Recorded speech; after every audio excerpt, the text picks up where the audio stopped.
Buenas tardes, nos da mucho gusto recibirlos en esta actividad. Esta es la sexta conferencia magistral del Diplomado en Escritura Creativa y Crítica Literaria. Está en curso desde agosto del año pasado, como seguramente lo saben muchos de quienes nos siguen en las redes de Literatura UNAM. Forma parte, desde luego, de la oferta de la Dirección de Literatura y Fomento a la Lectura, perdón. Y en esta ocasión nos importa asomarnos a los vínculos entre literatura y tecnología, que ha sido un poco la marca de casa de estas conferencias magistrales. Tenemos una gran conferencista, Mónica Nepote, a quien les presentaré en unos momentos. Como es costumbre, también estamos acá, además de Mónica, Anel Pérez, que es la directora de Literatura y Fomento a la Lectura, Gabriel Lardila y yo, que coordinamos este proyecto, y las y los 25 integrantes del diplomado. Ahora vamos a escuchar a Anel para que nos hable un poco acerca del proyecto en general y luego les presento a Mónica, como les decía. Entonces, bueno, te escuchamos a ti, Anel. El micro.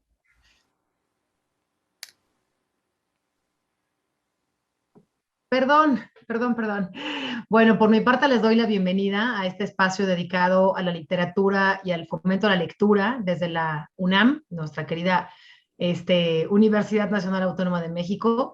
Y como ya lo dijo Eduardo, esto es parte de un proyecto que nos interesa porque el fomento a la lectura implica el fomento a la escritura, y este proyecto es la Escuela de Escritura estamos tratando de lanzar en la UNAM, y que como primer paso tiene este diplomado de fomento a la lectura, perdón, de fomento a la escritura, un diplomado de escritura creativa y crítica literaria. Como ya lo ha dicho Eduardo también, llevamos ya 6 meses con este diplomado, con estos 25 integrantes del diplomando que han cursado 5 módulos de este primer programa, este diplomado. Se han llevado a cabo autobiografía, cuento, novela, poesía, ensayo y varios cursos interdisciplinarios, porque eso nos interesa, ser interdisciplinares, y esto ha sido parte de los temas que hemos abordado. Estamos de cara ahora, justo con la charla que inaugura Mónica, de cara al sexto módulo, que va a estar ocupado por 2 asuntos importantes, que son la tecnología, de lo que va a hablar hoy Mónica Nepote, a quien me encantará escuchar, y la dramaturgia. Ayer justamente inauguramos el módulo con cocina de escritura, una parte muy divertida, digo yo, del diplomado, y estuvo a cargo de justamente un dramaturgo, hace ratito jugaba con Eduardo Cerdán, chadiano, o sea, de la República del Chad, en África, que se llama Kusli Lamco.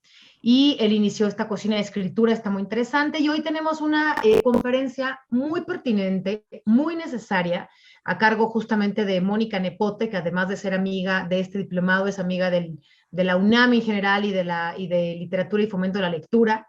Y ella va a ser un punto de partida muy interesante a algo que veremos en cursos y talleres, que es la relación y los vínculos o no vínculos entre la tecnología, la literatura expandida y los videojuegos. Yo les quiero recordar a todo mundo que las conferencias magistrales anteriores a la que va a dar hoy Mónica están a su disposición en nuestros canales de YouTube. Ese es el caso, por ejemplo, de Gabriela Wiener, que dio una conferencia muy interesante sobre género y literatura, Jesús Ramírez Bermúdez sobre neurociencia y literatura, María Paz Amaro sobre artes visuales y literatura, y María Baranda, que dio escribir poesía, para escuchar hace un poquito más de un mes a Elsa Cross, que ya la conocemos, es filósofa y literata, así que todas estas conferencias están a su disposición. Mónica, quiero volver a agradecerte que hayas aceptado esta invitación. Siempre es un gusto y una provocación escucharte. Siempre es un poco inquietante escuchar a Mónica Nepote. Yo no me la pierdo nunca, así que le regreso la voz a Eduardo Cerdán, agradeciéndole siempre a él y a Gabriel Ardila el corazón puesto aquí en este diplomado y en este proyecto de escritura creativa en la UNAM. Así que, Eduardo, por favor, preséntanos a la gran y divertida Mónica Nepote. Claro, muchas gracias, Anel. Se las presento para que ya podamos escucharla. Mónica Nepote nació en Guadalajara, Jalisco.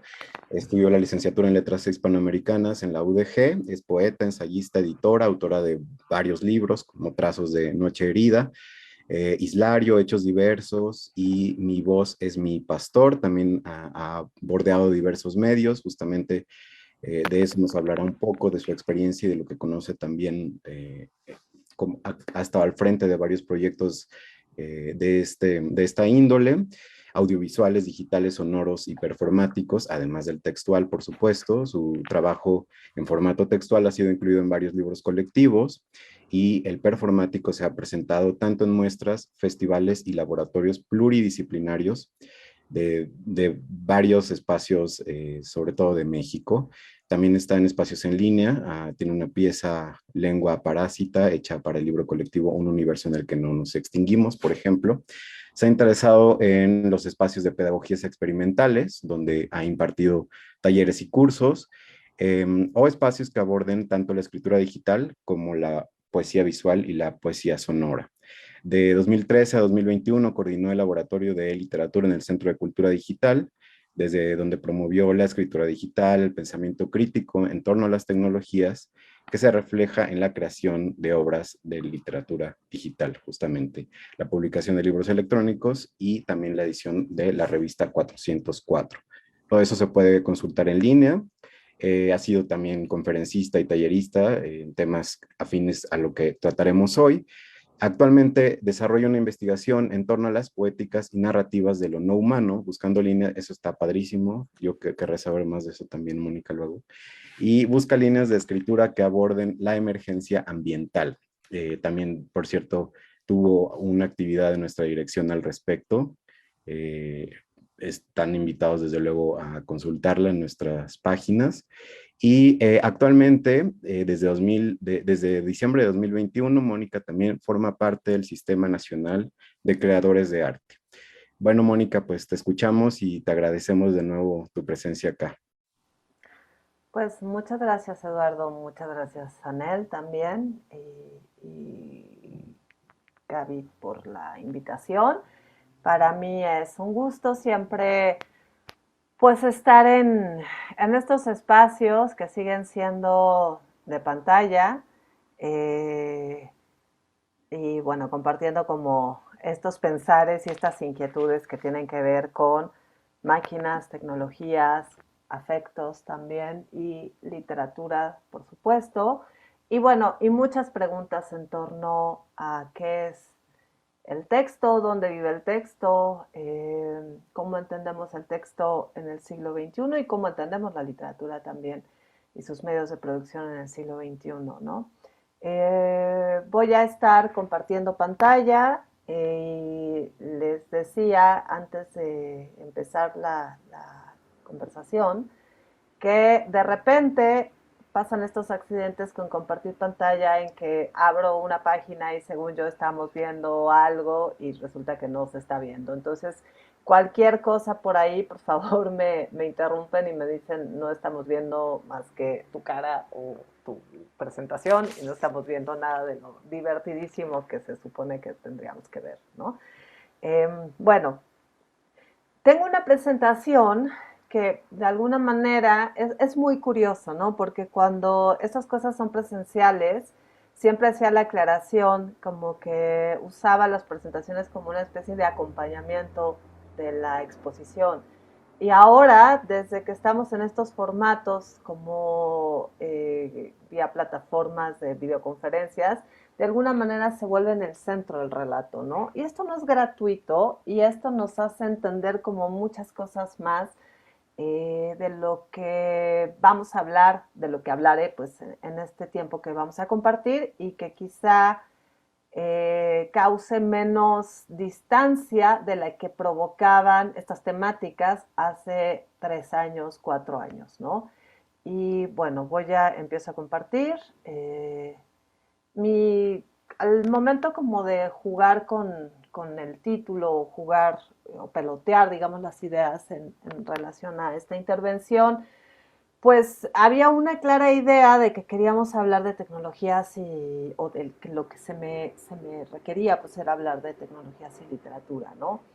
Y claro que hablar solamente, ponerle algo como tecnología y literatura puede ser quizá no tan emocionante o no lo sé, más que y que sea necesario más bien como ponerle otro nombre previo y pues a mí me gusta jugar mucho con esta idea de escribir las máquinas, ¿no?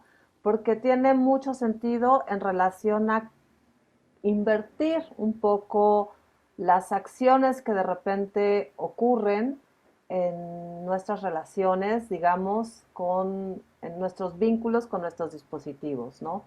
Tenemos computadoras, teléfonos, tabletas, ¿no? Estamos como involucrados en dinámicas que conllevan relaciones con hardware, con dispositivos electrónicos, y lo que sabemos de cómo funcionan estos dispositivos es lo mínimo indispensable, ¿no? Más o menos sabemos utilizarlos y con esta aparente amabilidad que hacen los fabricantes del software o de los muchos softwares que usamos, donde todo está enfocado en la usabilidad, en una especie como de gentileza hacia mi analfabetismo. En realidad lo que hacen o lo que proponen son relaciones como de alguna manera no de reciprocidad, sino más bien verticales, ¿no? Donde parecería, sin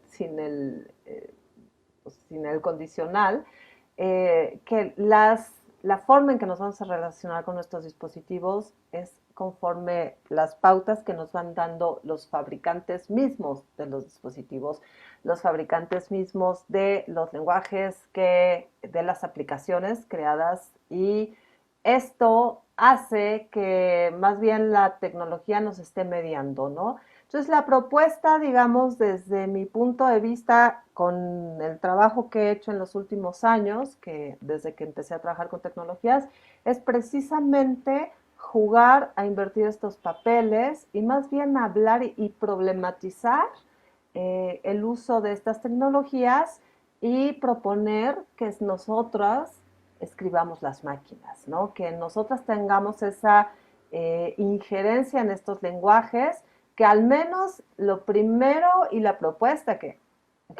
hago siempre como en estos espacios o en estas charlas es precisamente como que desmontemos un poco dentro de lo posible, dentro de la posibilidad de 2 horas y desde la idea de literatura, desmontemos estas máquinas aparentemente cerradas, aparentemente oscuras, aparentemente, bueno, opacas, como dicen muchos teóricos, y que investiguemos a través del juego y las preguntas y la crítica y a través del arte y la hechura artística que conllevan muchas de las piezas digitales que veremos aquí de una manera como muy rápida, pues que justo desmontemos estas opacidades y estos mandatos que tiene la tecnología, que están implícitas en la tecnología, ¿no? Y bueno, pues vamos a empezar desde un principio, ¿no? ¿Qué fecha le vamos a poner a la relación que tenemos con las máquinas? ¿Desde cuándo empezamos a relacionar escritura con máquinas? Y bueno, para hablar de todo esto, o sea, para hacer como una especie de introducción, se me ocurrió como proponer que las líneas temáticas o lo que vamos a atravesar, las zonas y las conceptualizaciones que vamos a visitar, pues son este listado, ¿no? Se trata de historia de materialidades, se trata de historias de texto e imagen, ¿no? Y de esta relación que se hace tejida entre ambas materialidades, pero también se trata de hablar del azar, de lo aleatorio, y bueno, también hablaremos del hipertexto y los hipervínculos, ¿no? Y aquí en estas imágenes tenemos a lo que fue el antecedente, uno de los computadoras que conocemos, o bueno, que ahora tenemos, y esta es la máquina analítica que ideó un ingeniero y cuyo lenguaje, digamos, de programación o primer acercamiento del lenguaje fue escrito, fue hecho, fue pensado, fue calculado por Ada Lovelace, que fue es históricamente la primera programadora. Y cuando hablo de la primera programadora me refiero a que no solamente es la primera mujer que programa, sino es la primera programadora en la historia de la computación, es decir, hombres, mujeres y demás que existen, ¿no? O sea, Ada Lovelace es realmente pues la que empieza a idear este lenguaje, esta comunicación entre humanos y máquinas, ¿no? Y bueno, esto siempre me gusta empezar a hablar en cualquiera de mis intervenciones saludando, digamos, a estas ancestras o ancestros, ¿no? Que a quienes les debemos un poco nuestro aquí, nuestro ahora. Y bueno, vamos a pasar ahora, vamos a pensar en estas relaciones con tecnología, ¿no? De repente tenemos este vicio de pensamiento que hablamos de tecnología y nos imaginamos cacharros metálicos, circuitos electrónicos, por supuesto electricidad, desde luego, lenguaje de programación, y bueno, eso es verdad, pero no solo es eso, ¿no? La tecnología está relacionada con la literatura y con la escritura, pues está intrínseca en su historicidad, ¿no? El alfabeto mismo es una tecnología, la escritura es una tecnología, y aquí lo que estamos viendo son como distintos momentos que significan soporte, que significan materiales, que significan lenguajes, ¿no? Y lo que estamos viendo aquí son distintos momentos de escritura, distintos momentos de la tecnología de fijar un texto, que es algo que está más allá de mi cuerpo, ¿no? Más allá de mi cerebro, y proyectar, digamos, esta información, dejarla en un soporte y quererle dar una fijeza para poder transmitir ese conocimiento con alguien más, alguna otra persona, miembro de mi comunidad. Entonces, en ese sentido, podríamos pensar que algunos objetos de cultura o registros o documentación de cultura que significan algo pueden significar muchas cosas. Es decir, tenemos los dibujos en las cuevas que pueden ser entendidos como arte rupestre, pero también podemos entenderlos como mapa, también podemos entenderlo como principios u orígenes de lo cinematográfico, que también eso está como muy abordado. Hay un documental de Werner Herzog justo donde habla de la cualidad cinética de algunas pinturas rupestres, y también son estos, ¿no? De espacios como mapas, o sea, antecedentes de cartografía, pero también podemos entender que es una especie de escritura, porque es la escritura, el alfabeto que llega pues miles de años después, también tiene una importante materialidad visual, ¿no?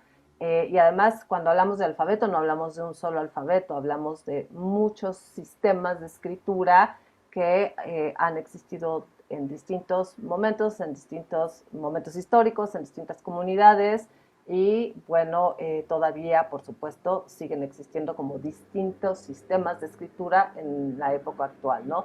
Tenemos también el sistema de nudos de los quipús, que no solamente eran espacios como de cuestión numérica, sino que tenían también significaciones narrativas, ¿no? Implicaciones narrativas. Y bueno, tenemos por supuesto los antecedentes de los libros, con los manuscritos, con un papiro egipcio, también el sistema de los sistemas de escritura chinas, por supuesto las tablas fenicias, algunas placas metálicas donde también tenemos algo de inscripción, y por supuesto pues tenemos este gran amigo que es el libro, que es una tecnología que ha estado con nosotros muchos siglos y que justo ha demostrado ser una tecnología bastante eficaz, y por eso es que hemos estado en convivencia como tanto tiempo, ¿no? Y hasta llegar a un poema como muy específico, que a propósito está puesto ahí, que es El golpe de dados de Stéphane Mallarmé, y bueno, algo del lenguaje del colectivo Yodi, que es un colectivo que surge hacia finales del siglo XX, y que son artistas digitales que trabajan con escritura y además con la compartición también, ¿no? Entonces, todo este panorama que tenemos aquí son como distintas formas de ilustrar la escritura y las tecnologías, ¿no? Y esto como para subrayar algo que está puesto aquí en esta cita o en este como espacio de pensamiento de Daniel Escandel Montiel, ¿no? Que es un académico y un investigador español, y donde si nosotros abrimos el espectro y pensamos en la escritura y en la literatura como espacio de experimentación, vamos a encontrar que una de las posibles formas de investigar o de expandir o de hacer un zoom en estas relaciones es justo proponernos como investigar esta íntima relación con los instrumentos con los que escribimos, ¿no? Y bueno, lo que dice aquí Escandel es muy, muy claro, ¿no? Si esta tecnología que ha tenido impacto en la literatura está totalmente tejida con las formas de la literatura. Conforme van cambiando esas tecnologías, va cambiando la literatura. De manera que si aparece en algún momento una novela como El Quijote, es justo aparece o se debe a que existe un instrumento que puede contener una historia que es una historia que se va narrando o que se narra en un lenguaje para ser fijado, ¿no? Bueno, en escritura fija, y que comprende como una amplia duración, por así decirlo, ¿no? Y esto, el Quijote existe realmente porque existe el libro impreso.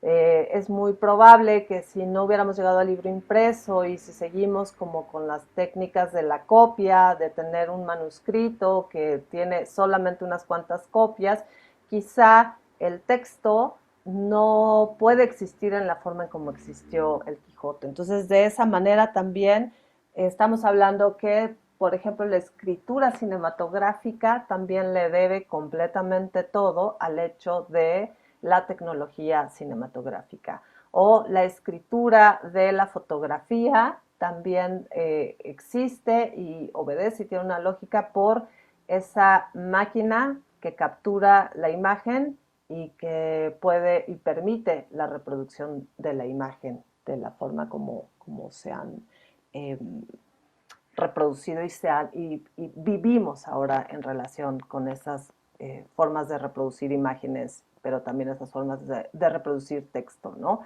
Me gusta esta cita porque traía a cuento todo esto que decía, ¿no? Es tanto tecnología, el lenguaje como la pluma Bic que tenemos, o este objeto que tengo aquí, que es el lápiz, que es madera y es un trozo de árbol, y como lo puede ser el papel, y como también lo fue la máquina de escribir, de quien tenemos una amplia herencia, porque nuestro teclado de la computadora pues es el mismo teclado, el mismo orden que nos propuso la máquina de escribir hacia finales del siglo XIX. Es decir, nosotros nos empezamos a volver digitales desde mucho antes de lo que nos imaginábamos, o electrónicos, vamos a decirlo así, porque digitales, bueno, pues estamos ahí en el entendido de que lo digital tiene que ver con todo,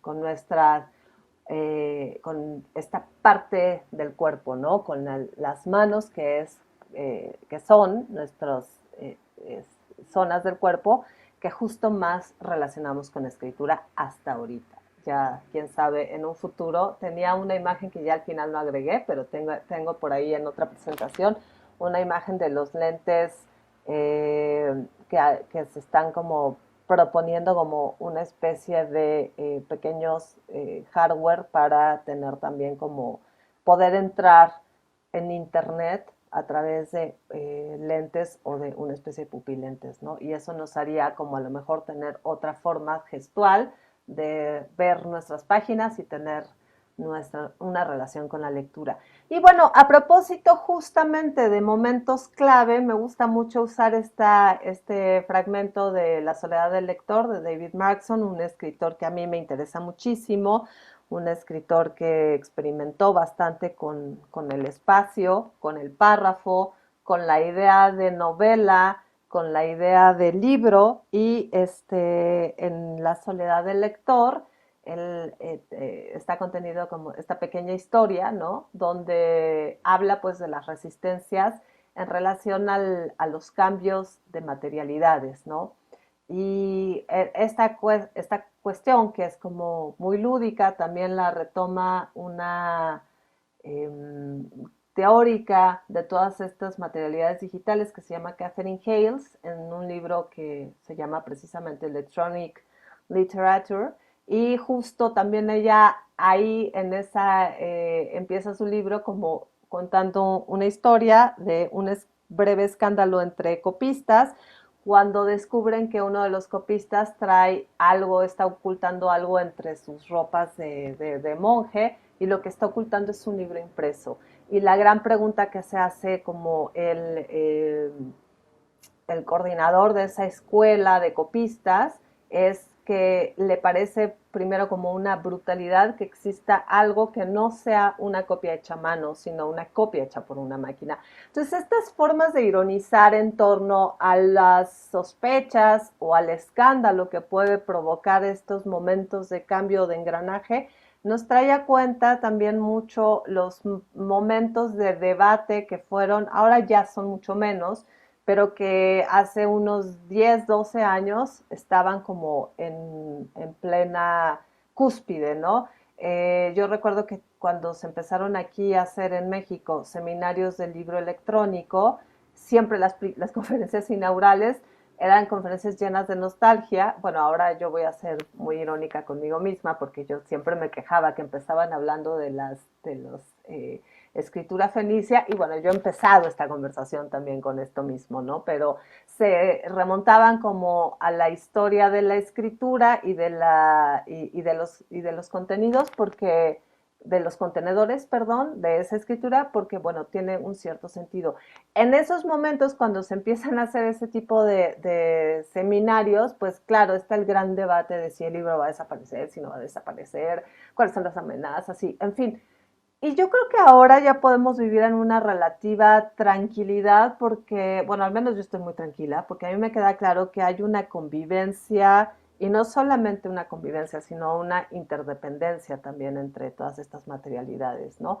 La literatura electrónica usa otros, se crea de unas formas que a veces se relacionan con lo impreso, pero a veces se relacionan con historias de los soportes que van más allá del impreso, ¿no? Del impreso en máquinas, pues.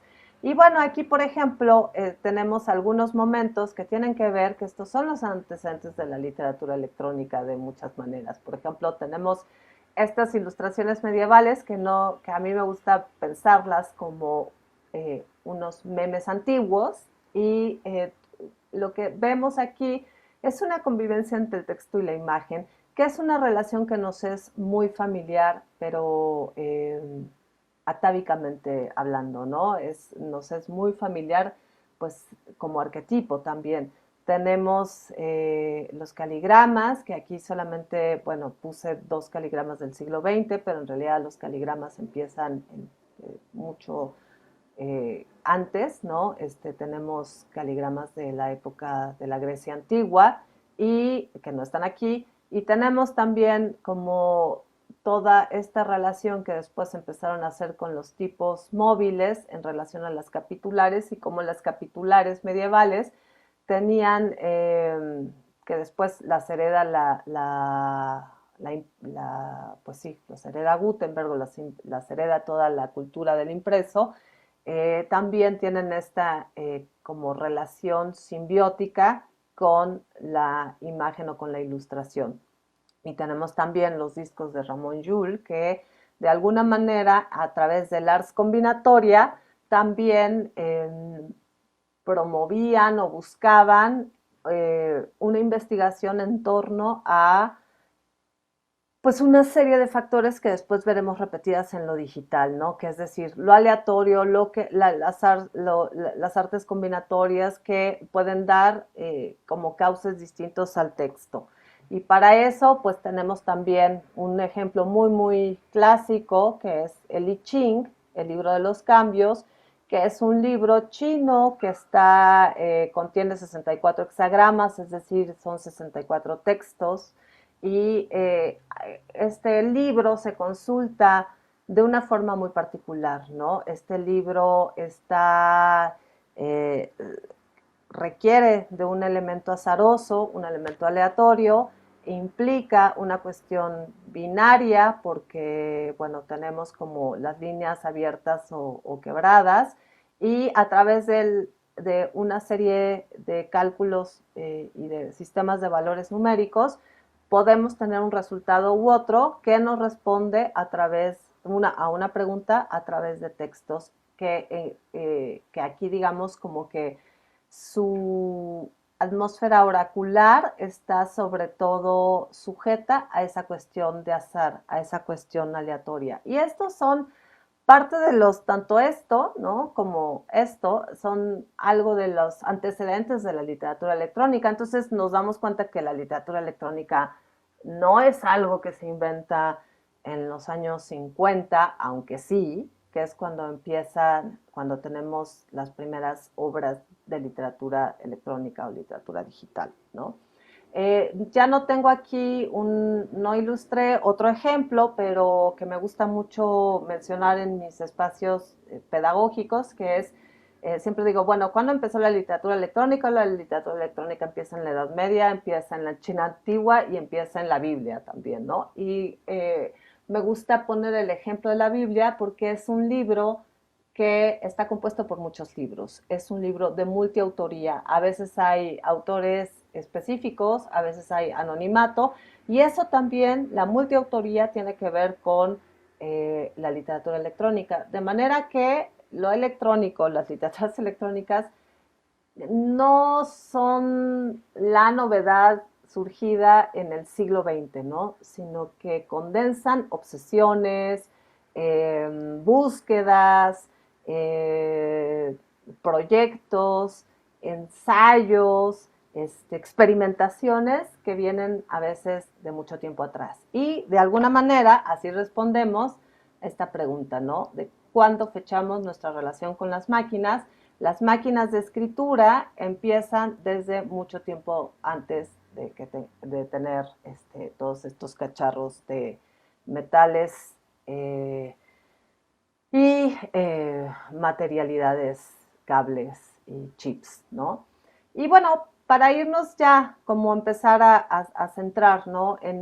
A mí me gusta, o sea, siempre digo que hay como muchas posibles formas de entrar a todas estas temáticas, ¿no? Ahí podemos empezar a contar la historia de las computadoras en sí, de las máquinas, podemos contar también las historias de las materialidades, que es esa, pero también podemos hacer la historia de la programación, podemos hacer la historia desde la literatura, y bueno, esta es una mezcla de todo un poco, ¿no? Hay dos obras que son como las que se discuten los teóricos, cuál es la primera obra de literatura electrónica, y hay como un debate entre si es estas cartas de amor que hizo Christopher Strachey, o los poemas estocásticos de Theo Lutz, un matemático suizo, ¿no? ¿Qué hay de común y qué hay de diferencia? Bueno, lo común es que tanto Theo Lutz como Christopher Strachey Lutz era matemático, Strachey era un ingeniero, y ellos dos estaban trabajando con las primeras computadoras, como creando los lenguajes, el sistema de comunicación entre humano y máquinas. Y lo que es bien interesante es que ellos estaban haciendo el lenguaje puro y duro para la máquina, ¿no? O sea, como darle esas instrucciones a la máquina. Los lenguajes de programación son tan importantes para hablar de literatura electrónica, ¿no? Es tan importante como el lenguaje natural, que es este que manejamos los humanos para comunicarnos, ¿no? Si para escribir un libro, para escribir un poema, para escribir un cuento es importante el lenguaje, para hacer literatura electrónica es importante ese lenguaje natural, pero también es importante ese lenguaje con el que le vamos a decir a la computadora que haga lo que queremos que haga, ¿no? Entonces, ellos dos eran pues programadores y es bien interesante que inmediatamente empezaron a hacerse preguntas en relación al lenguaje y a la escritura. Y por ejemplo, Lutz lo que hizo fue tomar algunas palabras del primer capítulo de la novela del Castillo de Franz Kafka y pues hizo una base de datos, ¿no? En distintas categorías, que fueran sustantivos, verbos, adjetivos y conectores, y usó un algoritmo, ¿no? Es decir, una instrucción para la máquina donde le decía, toma una palabra de acá, después una palabra de acá y después este otro conector y arrójame un resultado. Y a ese resultado él le dio un retoque y los acomodó y entonces se crearon los poemas estocásticos. Este es un ejemplo de uno de estos poemas. Y déjenme hacer un movimiento porque tengo aquí ya. Es que tenía la pequeña pantalla que me estorbaba un poquito. Entonces, bueno, si estuviéramos en presencia, le pediría a alguien que me ayudara con su linda y dulce voz a leer algunas de estas frases. Bueno, podríamos hacerlo y podría alguien, por ejemplo, leer y quedarnos unos minutitos aquí en este texto. No sé si alguien quiere participar.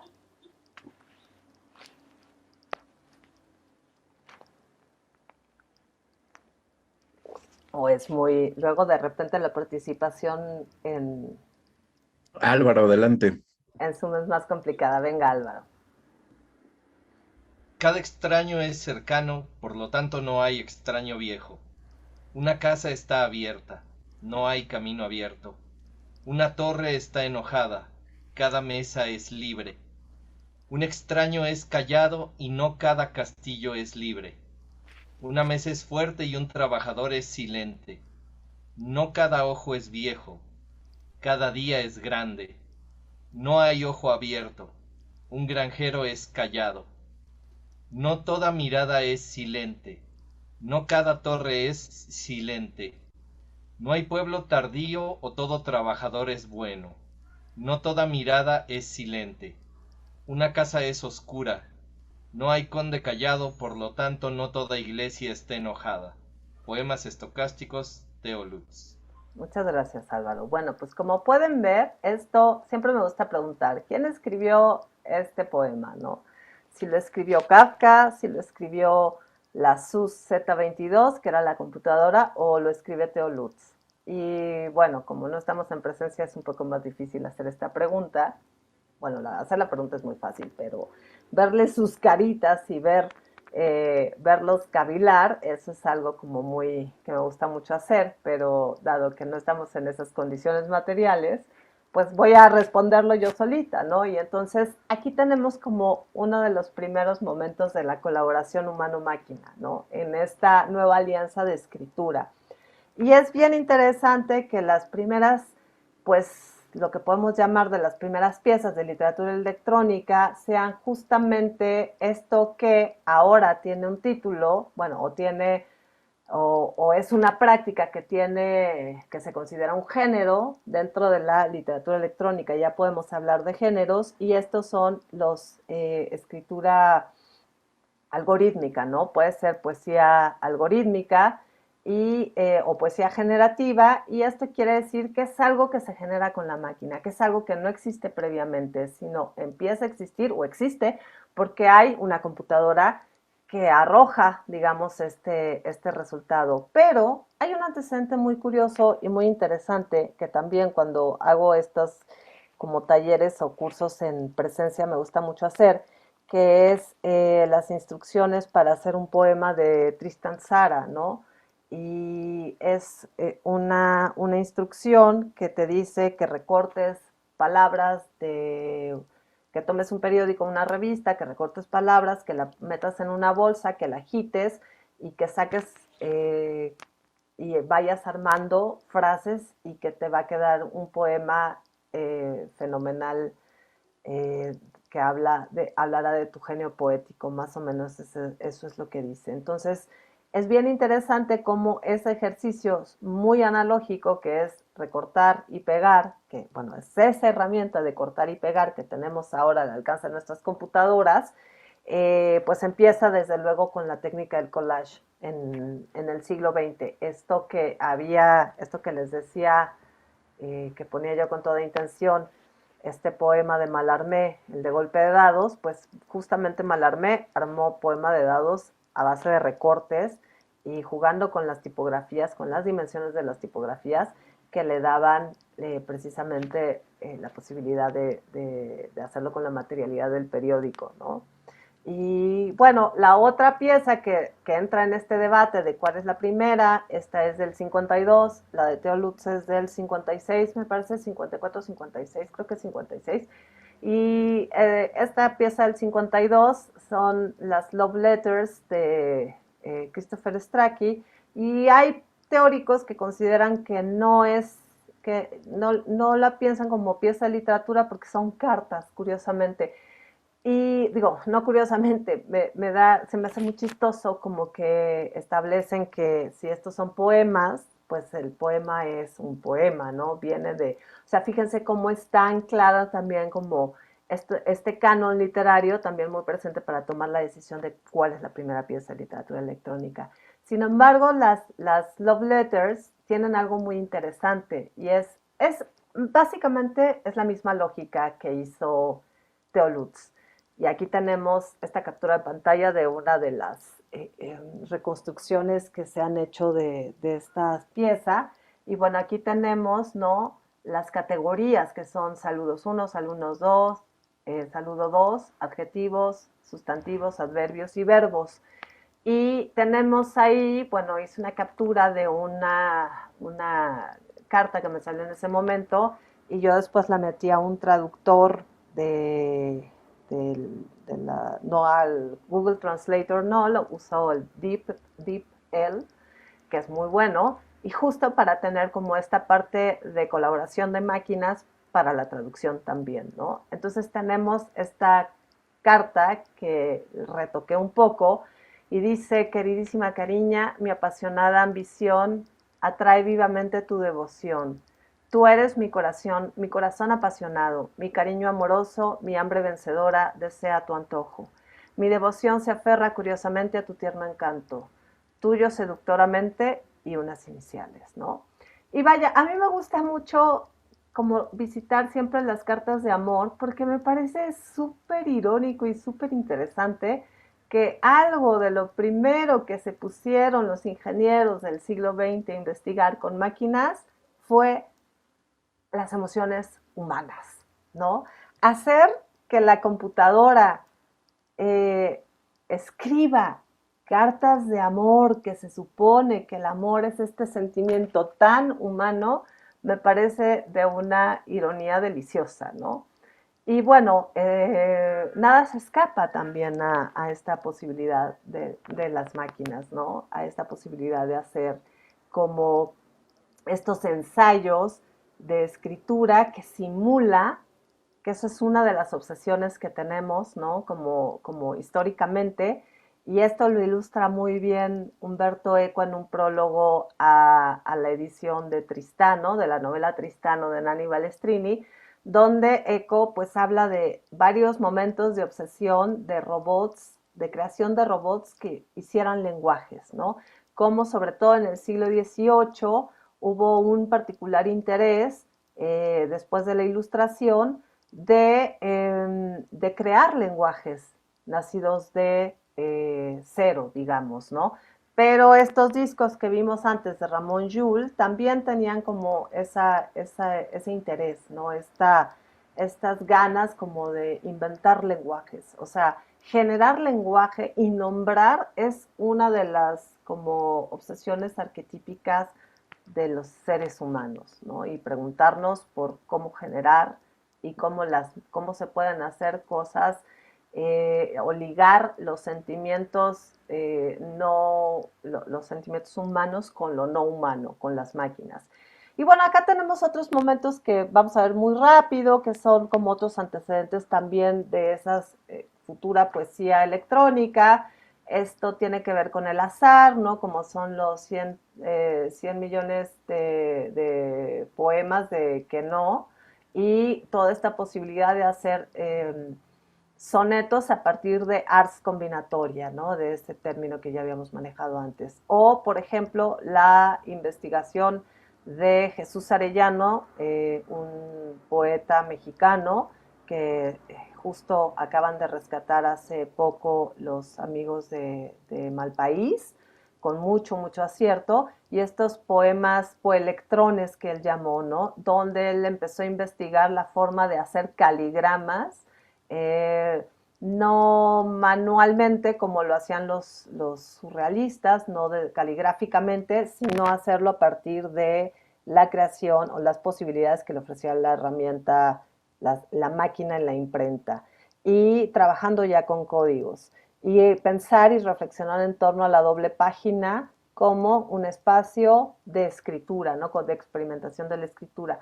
O la novela Tristano de Nani Balestrini, que por acá tengo yo un ejemplar, y que es una de mis favoritas porque Balestrini piensa y publica algunos ejemplares de Tristano en el 66, pero él lo que quería, Balestrini era un personaje muy ligado al movimiento obrero italiano, un tipo muy crítico y un escritor también, un escritor social, pero justo él se interesó por la experimentación con máquinas, y lo que él propone con Tristano, toma Tristana y Isolda, y lo que él hace, diseña un algoritmo para hacer que en lugar de tener 1000 ejemplares o 2000 ejemplares con el mismo texto, todos idénticos, él lo que quería hacer era romper la máquina y hacer que cada objeto, cada ejemplar tenga una versión distinta de un mismo texto.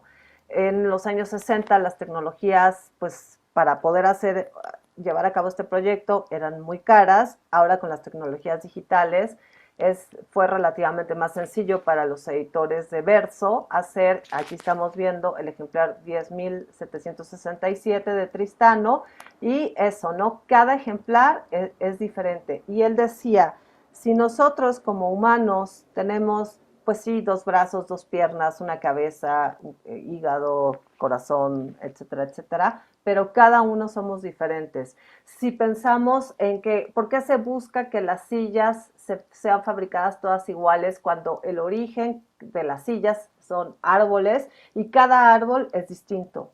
Entonces él justo a esta reproducción técnica, ¿no? A esta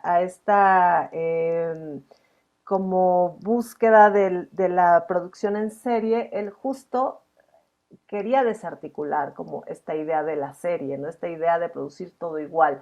Y esta provocación que está en Tristano es también pues una de mis favoritas en ese sentido, ¿no?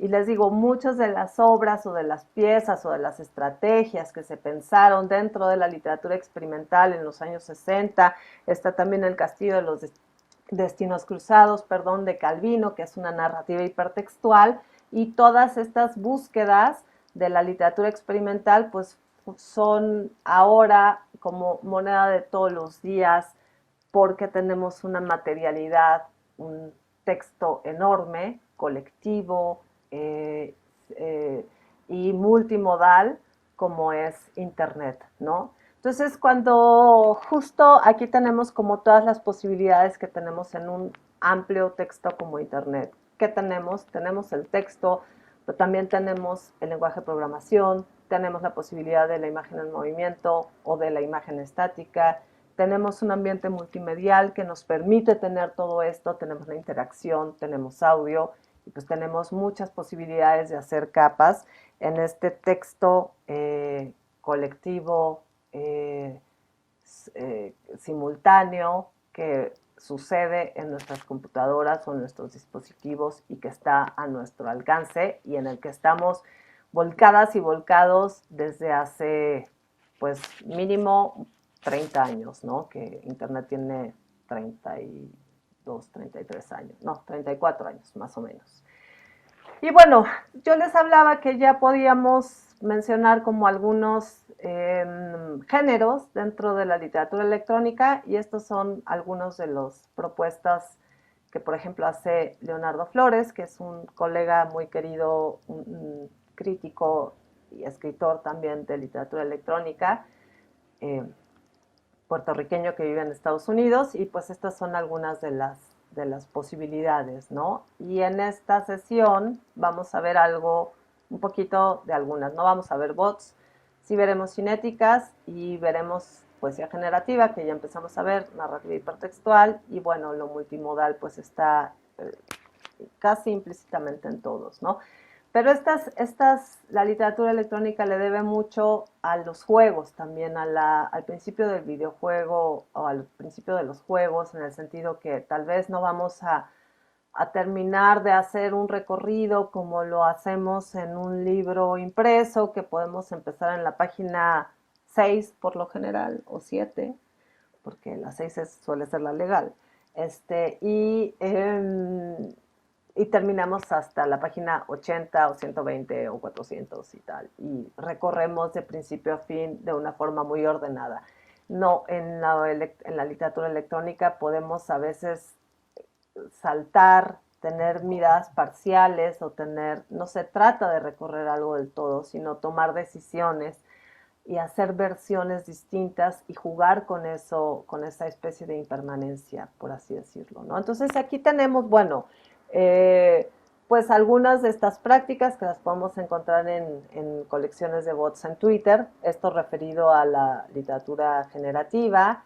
Pues tenemos estas escrituras generativas aleatorias, tenemos también estas escrituras que no están completas, que era lo que les decía en relación al libro, el texto fijo que nos ofrecen los libros, o hay escrituras que requieren de nosotros para que existan. Si no estamos nosotros como lectores, a lo mejor si nosotros somos quienes generamos el texto, pues el texto va a existir conforme nosotros interactuemos con el texto, ¿no? Y pienso en una pieza, por ejemplo, de José Aburto, que es un poeta y programador peruano, y esa pieza se llama Grita, y es un texto que está moviéndose, pero para que tú logres que se estabilice, no lo logras con el mouse, lo logras gritándole a la computadora para que fije el texto. Entonces, mientras tu grito sea más alto, entonces el texto está fijo. Y esa es una provocación muy divertida para pensar qué parte de tu cuerpo está relacionándose o está interactuando con esa pieza, ¿no? Bueno, también son escrituras que no es que surjan estoy inspirada y surgió desde mis sentimientos y mis emociones, ni tampoco nacen de la nada, todo es derivativo, todo viene de un lugar. Ya teníamos las bases de datos, tenemos una escritura previa porque estamos en internet, lo que más hay es escritura, entonces podemos jugar con todo lo que está ahí, ¿no? Son escrituras que copian y pegan, por lo tanto sus licencias y sus formas de compartirse obedecen a lógicas muy diferentes al copyright, al derecho de la copia, porque ese tipo de licencias pues funcionó hasta el siglo XX, ¿no? Hasta un tipo de producción. Pero desde que tenemos contenido y materialidades como Internet, se han repensado mucho las formas en cómo todos los marcos legales de todos estos tipos de obras. Y son pues esto, ¿no? Escrituras que escribimos en colaboración con máquinas. Aquí rápidamente pues son la teoría de las redes, que me parece siempre súper interesante de ver, porque la red centralizada me hace pensar o la imagen del gran autor y todos los lectores llegando a esa obra que está fija y hay que recibirla como el autor nos las dejó, o esta red descentralizada que entonces tiene muchas posibilidades y que funciona a través de distintos puntos nodales, o lo que llamábamos Canek Zapata y yo la utopía, ¿no? Que es la red distribuida donde todos somos autores, donde todo está conectado con todo y donde no hay puntos nodales, sino que todo fluye. Y esto se parece mucho a las formas de producir. Rápidamente, no voy a leer todo esto, pero voy a hablar del hipertexto. El hipertexto es este sistema de pequeñas dosis de información, viene de toda la cuestión de cómo se programan los lenguajes computacionales o cómo se piensan los sistemas computacionales y cómo a partir de rutas distintas vamos uniendo y atando pequeñas unidades de contenido, ¿no? El término hipertexto lo acuñó Ted Nelson en los años 60. Si conocen este documental de Werner Herzog, el de... no, se me fue el nombre, pero tiene un documental sobre el origen de Internet, ahí sale Ted Nelson. Y bueno, para Ted Nelson me gusta muchísimo esto último que dice, ¿no? Porque dice que escribió numerosos artículos predicando la revolución del hipertexto, diciendo que el hipertexto será la oleada del futuro, la siguiente edad de la civilización, el siguiente nivel de la literatura y una contundente potencia en la educación, en el terreno tecnológico, tanto como en el arte y la cultura, ¿no? Y él, pues desde luego, pues él piensa que el hipertexto es ese texto no secuencial que se ramifica y ofrece opciones al lector y que se lee mejor, como él decía, en pantallas interactivas, ¿no? Y bueno, pues esto sucede en nuestras pantallas, ¿no? Esta es una imagen de una exposición que montamos cuando hace algunos años se llamó Máquinas de Escritura. Esto lo exhibimos, en particular este montaje fue en la Galería Libertad en Querétaro, y todo lo que vemos en la pared pues son las prácticas de escritura digital, ¿no? Teníamos computadoras, hicimos un ambiente como simulado como de un café internet, y en las computadoras había distintas piezas. Y ahora sí, me gustaría como compartirles algunos espacios, bueno, no espacios, algunas obras de todo este rollo, ¿no? Donde podemos ver, pues, ejemplos como muy concisos de todo esto que les estoy platicando, ¿no? Bueno, aquí tenemos las love letters, ¿no?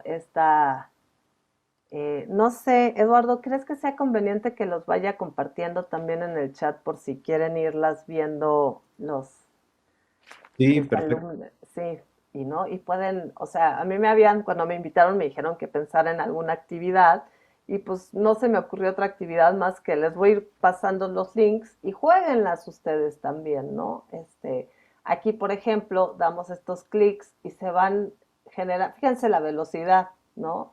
O sea, a diferencia de si hiciéramos nosotros este ejercicio del poema de Sara, pues nos tardaríamos un rato en recortar palabras, ¿no? Bueno, aquí no me está como cargando otro poema, pero digo otra carta, pero aquí sí. ¿A qué velocidad la máquina escribe y genera un texto nuevo, no? Eso es algo como súper emocionante que tienen estas máquinas computacionales. Y bueno, aquí tenemos, por ejemplo, pues les hablé de los antecedentes, pero hablamos de puros señores, pero ahora les quiero hablar de los antecedentes en español. Y pues tenemos a Ana María Uribe, que fue una escritora, diseñadora, precursora de lo digital en América, ¿no? Ella era argentina y ella empezó en los años 60 a hacer estos tipoemas que llamó, muy parecidos a algunas piezas de Joan Brossa, ¿no? De este artista catalán, y donde tenemos como algunas imágenes gráficas y que en combinación con el título pues hacen el poema, ¿no? Por ejemplo, se llama Catarata o Le Parc. Y aquí hay varias, ¿no? Bowling, Otoño.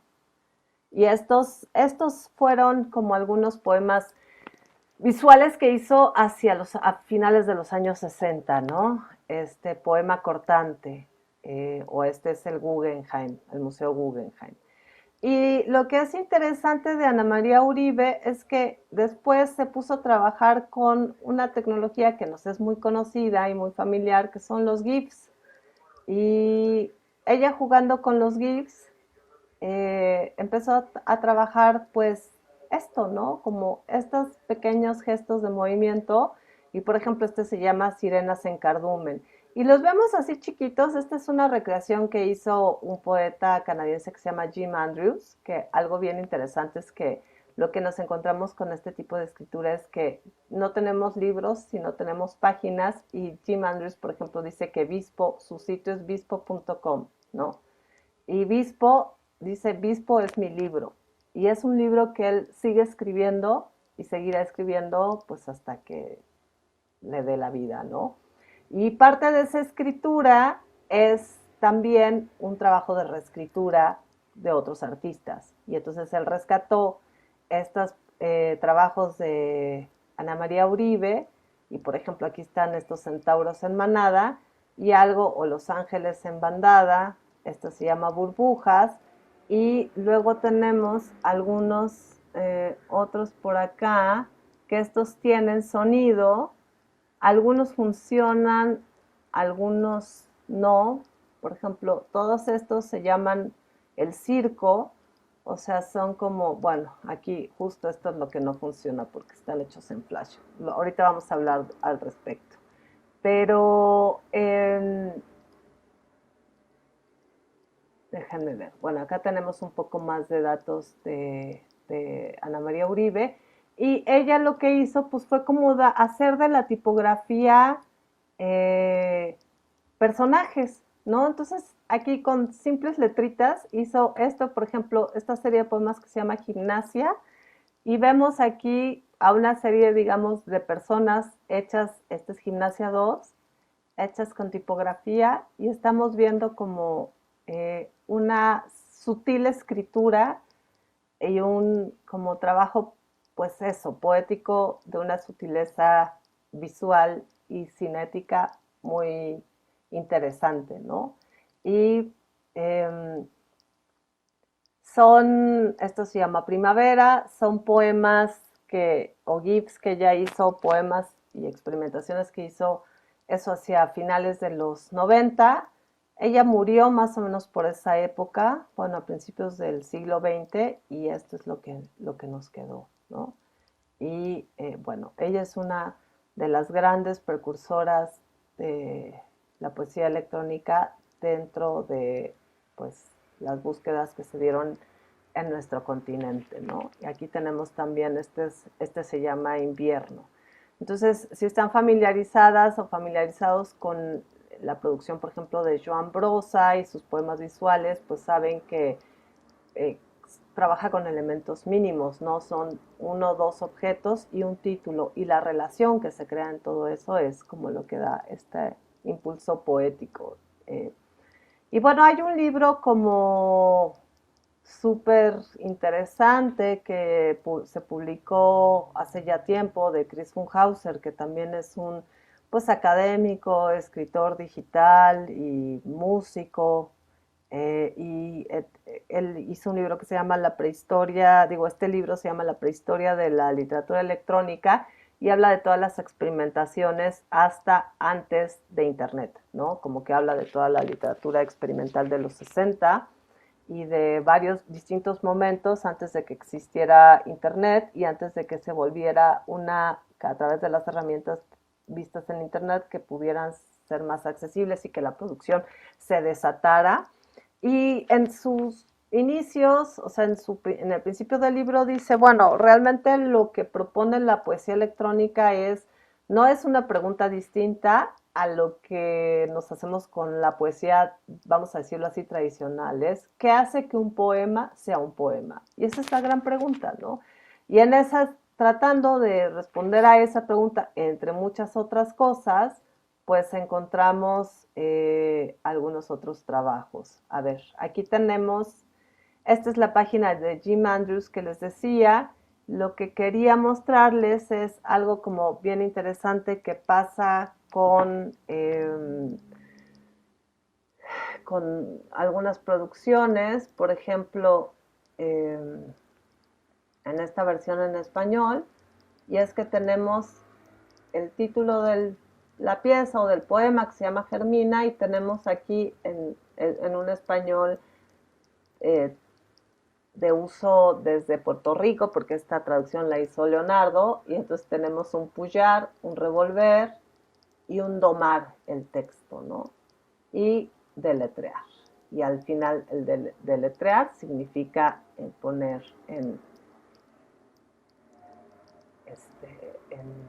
espérenme, es que estoy tratando de hacer algo, como volver a hacer el texto estático. Pero si nos vamos a la barra y buscamos las herramientas, bueno, a la barra de nuestro navegador y buscamos las herramientas del desarrollador, vamos a encontrar algunas cosas. Aquí tenemos texto en la parte de atrás. Digamos que lo que vemos en nuestras pantallas, y aquí es donde empieza el desmontaje de estas máquinas opacas, ¿no? Y cómo a través de pues la programación y la escritura de la programación podemos empezar a desentrañar nuestras máquinas. Aquí tenemos en este front, se le llama, ¿no? Esto que ya vimos, que si le picamos acá se mueve, y por acá hace otra figura, y aquí ya lo detenemos. Y acá, en las herramientas del desarrollador, encontramos todos estos estilos, y vamos a ver cómo fueron hechos. Pero aparte, encontramos texto, y el texto dice, si está leyendo esto, no estoy seguro por qué. Podría estar leyéndolo para ver cómo la obra fue creada, para aprender a hacer de HTML, o porque busca el verdadero significado de la obra, o tiene la costumbre de leer el código, o no sé si debo hablar acerca de los aspectos mecánicos de la obra aquí o no. Nah, eso es técnica. Y la técnica se gana con esfuerzo, pero cualquiera puede alcanzarla. Entonces vemos que la pieza no nada más está aquí, está en el código, está en este lenguaje, en este trenzado de lenguaje, donde vemos que el código, que el lenguaje de las computadoras que escribe un humano, está entreverado con este lenguaje natural que forma parte de la escritura, ¿no? Acá tenemos, por ejemplo, otro caso, ¿no? Que es otra pieza que hizo Mariela Yeregui en los años 90, en el 99. Mariela Yeregui es una artista y electrónica argentina, y esto forma parte de una antología que hizo la revista, bueno, el sitio Rhizome, que hizo una antología del NetArt que les llevó 2 años hacerlas, y recuperaron varias piezas hechas desde los 90. Y aquí, por ejemplo, es interesante porque tenemos esta emulación, que otro capítulo interesante, otra de las historias posibles de la literatura electrónica es la historia de la conservación, ¿no? La historia de los navegadores, la historia de cómo cómo va cambiando según las interfaces digitales. Espérenme, déjenme bajarle el volumen porque... Y bueno, esto es un emulador, y aquí vemos cómo funciona. Y esta fue una pieza que Yeregui hizo para un navegador que existía en ese momento, que se llamaba Netscape. Y era el internet, era la web 1.0, que se abría de manera distinta, donde en lugar de scroll eran muchas ventanitas. Y entonces, ¿se acuerdan que hablábamos de cómo influye el soporte para la escritura? Pues aquí también, en lo digital sobre todo, vemos eso, ¿no? Es muy diferente pensar una pieza de literatura digital donde podemos usar imagen a través de ventanas, a que si la pensamos como un largo scroll, como pueden ser las piezas de Milton Laufer, que es un artista que ahorita vamos a ver, un artista y escritor y programador que ahorita vamos a ver. Entonces, bueno, este es un simulador. Epitelia funcionaba de esta forma, a través de pequeñas ventanas. Fue una pieza colectiva, las personas se podían meter y podían subir contenido, podían agregar escritura, se trataba de hablar del cuerpo, y el que estuvo encargado de hacer este rescate fue un artista que se llama Brian McKern. En el, déjenme ver, en el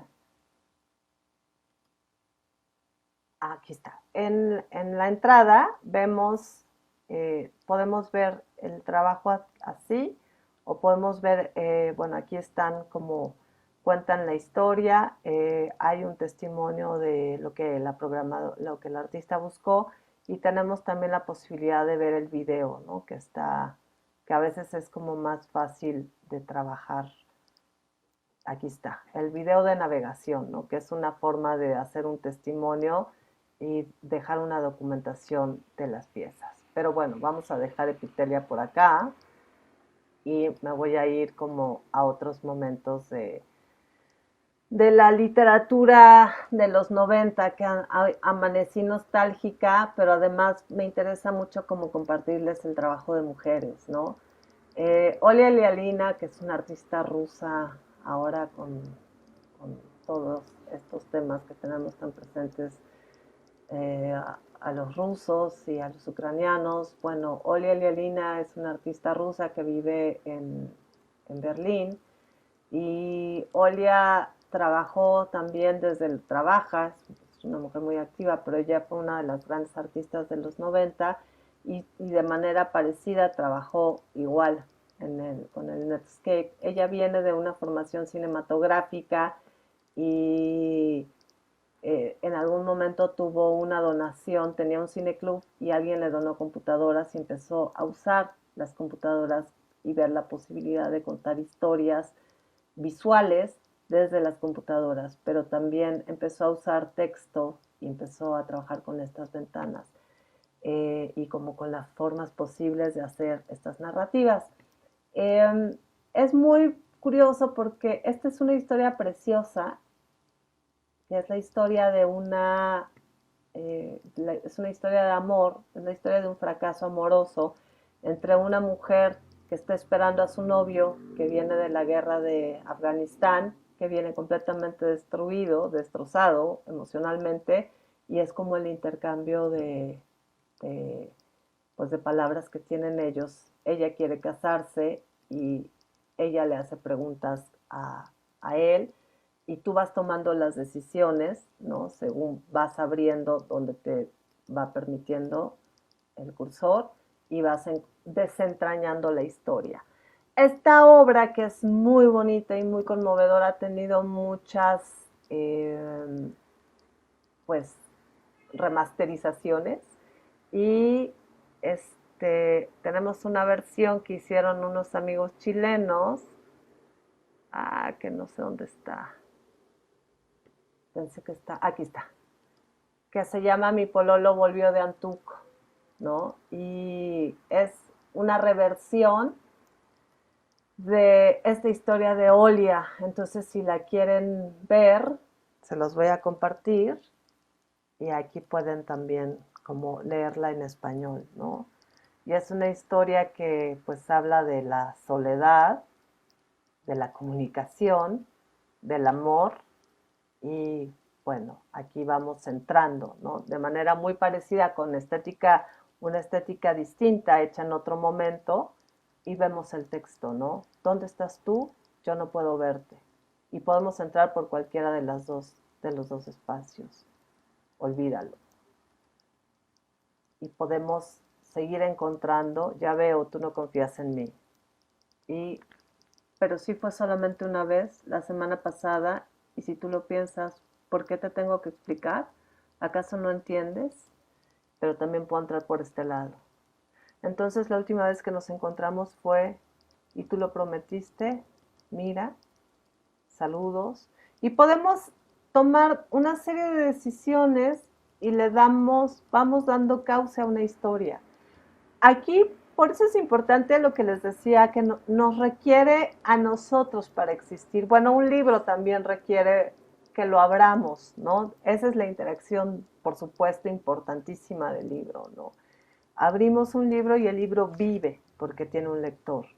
Pero acá también tenemos este escrilector, como decía, ya no me detuve en eso, lo que decía Escandel, ¿no? Donde nosotros vamos reescribiendo de alguna manera el texto y de alguna manera dando cauce a esta historia. Entonces vamos a ir develando el secreto esta relación de dos novios a través de nuestros clics. En esta interfaz, que es una serie de cuadrículas y de pequeñas ventanas que nos van, descifrando historias, ¿no? Muy diferente, por ejemplo, creo que no tengo aquí, pero muy diferente al trabajo de Milton Laufer, que es un artista argentino que, al igual como pasa con Jim Andrews, está todo su trabajo contenido en una página.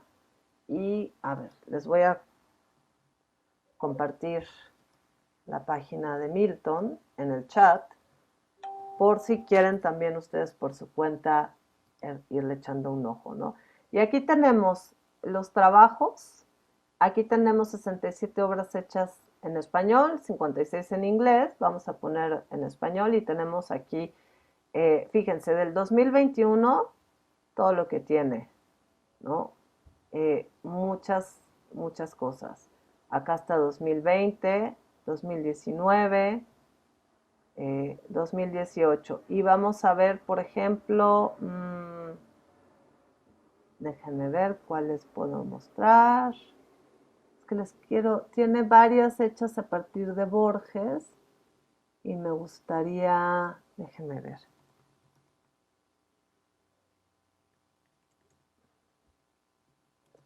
El Aleph. Tiene el Aleph a dieta. Y el Aleph a dieta es un juego, vamos a esconder el menú. Es un juego dedicado a Pablo Cachadian. Pablo Cachadian, no sé si conozcan esta historia, pero Pablo Cachadian hizo un Aleph engordado.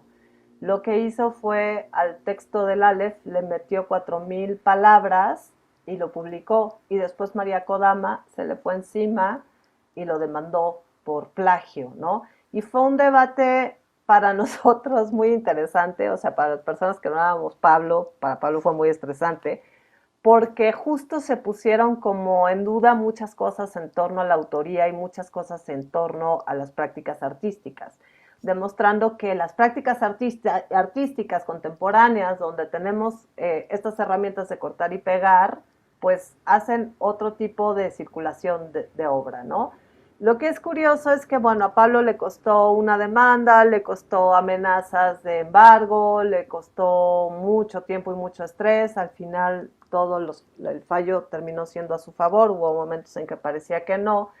Y Milton Laufer hizo este Aleph a dieta, que fuera lo contrario a ese engordamiento que había hecho Pablo, y le dedica la obra, y lo dice con esta ironía, ¿no? Todos los derechos del texto original reservadísimos para M. Kodama y solo para ella, la profeta de Georgie, ¿no? Mucho del debate que se manejó con el trabajo con esta demanda es que, pues, que Borges mismo había sido el más plagiario y citador oscuro de muchos textos, ¿no? La obra de Borges no existiría si no existiera el hipertexto. Es decir, todo su trabajo de escritura respondía a textos previos y hechos con anterioridad.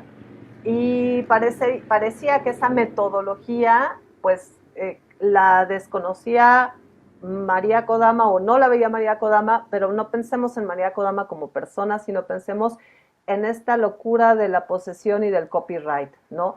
Que son candados que se ponen a un tipo de prácticas que ahora vemos y cada vez vemos más en una herramienta como Internet, donde podemos tomar una imagen de acá, tomar un texto de acá, hacer este copy-paste. Y soy muy consciente de todo este dilema que puede crear este tipo de prácticas, pero estoy del lado, digamos, como de la, si bien no de Kenneth Goldsmith con la escritura no creativa, porque Kenneth Goldsmith no me cae muy bien, pero sí pienso que tenemos que entender que las formas de circulación contemporáneas implican otras maneras, ¿no? Y otro tipo de licencias y de formas de compartir.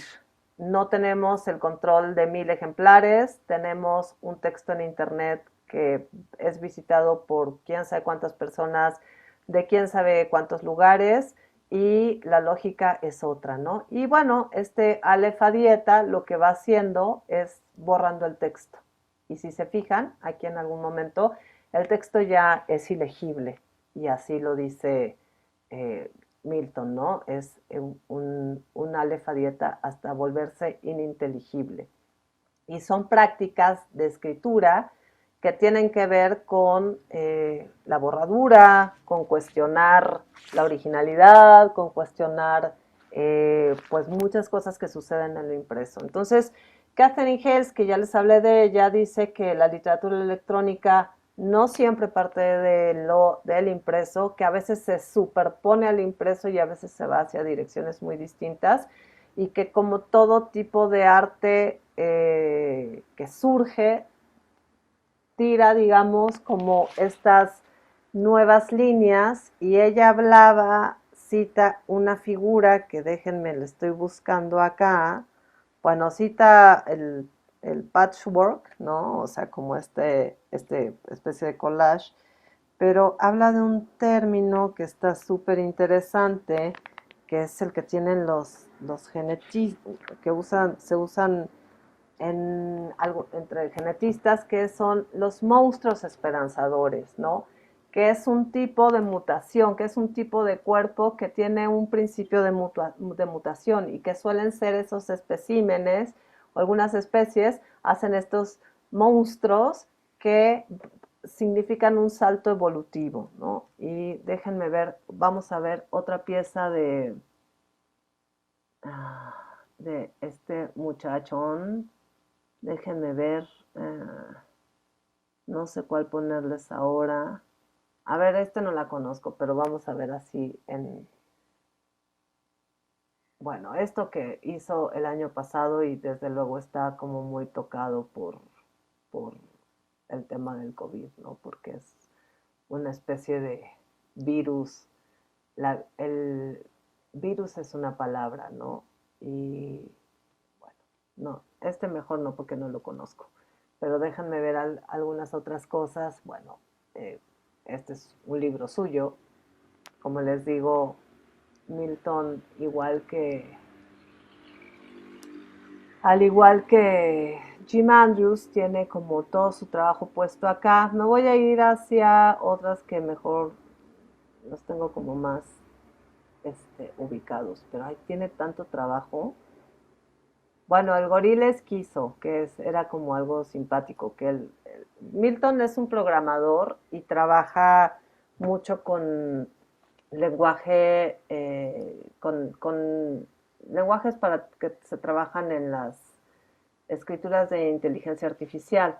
Entonces este gorila esquizo es un bot que en realidad es lo que dice que lo que sí es como mucho más posible que la inteligencia artificial es la esquizofrenia artificial, ¿no? Porque todos estos, por ejemplo, diálogos que tenemos de repente con los bots en algunas páginas, ¿no?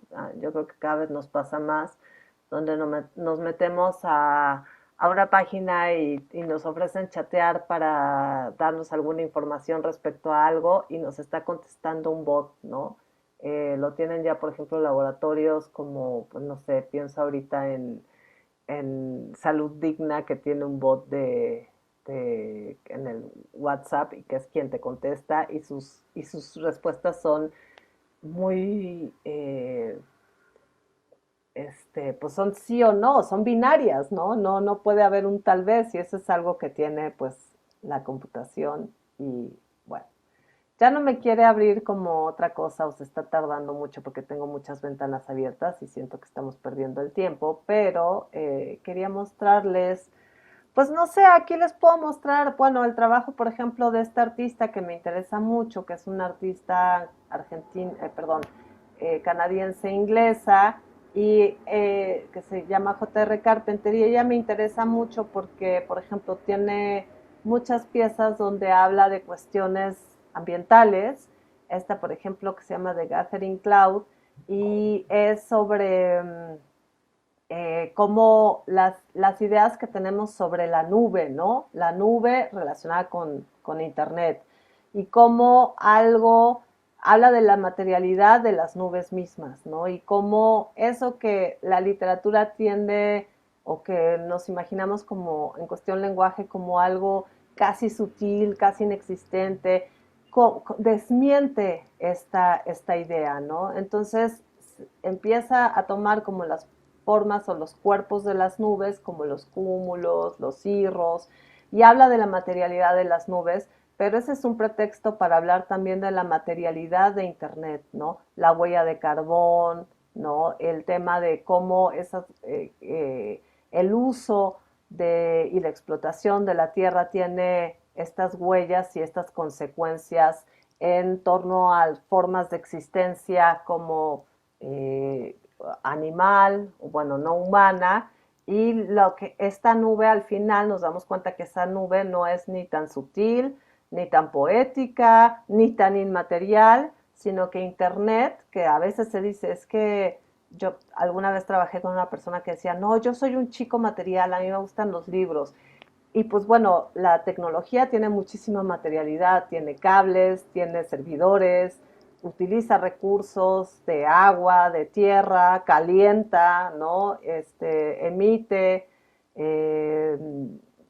emite partículas de dióxido de carbono y tiene consecuencias. Y también los minerales que hacen nuestras máquinas son extraídos de la tierra y tienen consecuencias, ¿no? Y bueno, J.R. Carpenter tiene una cosa que a mí me interesa mucho y es que ella viene de el do it yourself, ¿no? De la autoedición y ella era fancinera, bueno, es fancinera todavía, ¿no?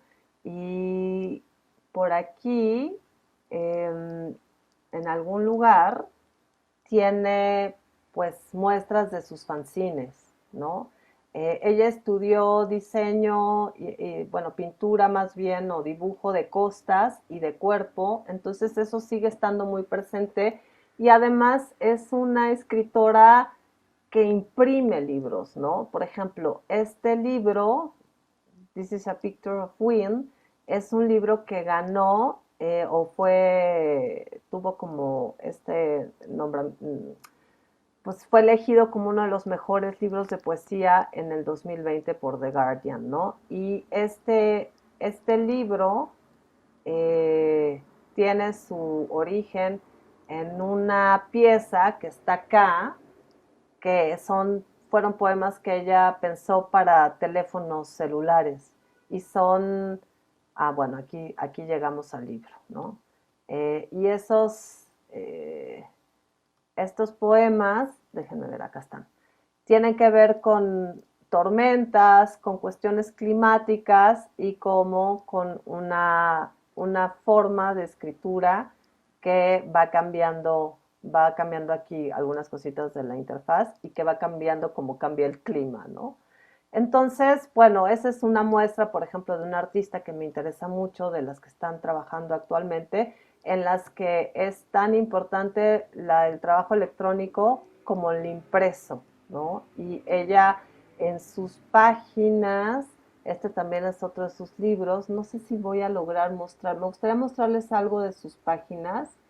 Bueno, lo pueden aquí descargar, pero si ven sus poemas tienen como el estilo de la programación, o sea, tienen algunos símbolos de nuestro teclado que se usan para la programación, para hacer enunciados. Y esa es una contaminación interesante en la escritura. Entonces ahí ya también tenemos como estas hibridaciones. Bueno, ya estamos llevo mucho tiempo, me gustaría como abrir a preguntas, pero quisiera enseñarles dónde vive todo esto, ¿no? O sea, todo esto de la literatura digital, ¿qué onda? ¿Dónde se puede encontrar? Bueno, pues en los últimos años, bueno, por un lado está aquí el trabajo que hicimos en el Centro de Cultura Digital, que es pues particular porque generamos piezas, salvo dos rescates que fueron la del viaje y los concretuns, generamos piezas nuevas que pueden encontrar aquí. muy distintas todas entre sí. Por ejemplo, esta que es la antología de poesía electrónica, a mí me gusta mucho porque fueron unas piezas comisionadas hechas por artistas y escritores que tenían inquietudes en cuanto a estas formas de escribir y que cada quien lo resolvió como pudo con sus medios. Por ejemplo, el zapoteco 3.0, que es Rodrigo Pérez, un poeta que habla zapoteco y que él utiliza el elemento aleatorio del Excel y con eso escribe sus poemas dadaístas, ¿no? Y bueno, aquí en este video explica cómo hizo sus poemas, que después ganaron bueno, que en su momento ganaron un concurso que convocaba el maestro Toledo, ¿no? Y es bien interesante porque el video está hablado en zapoteco y él mismo lo subtituló.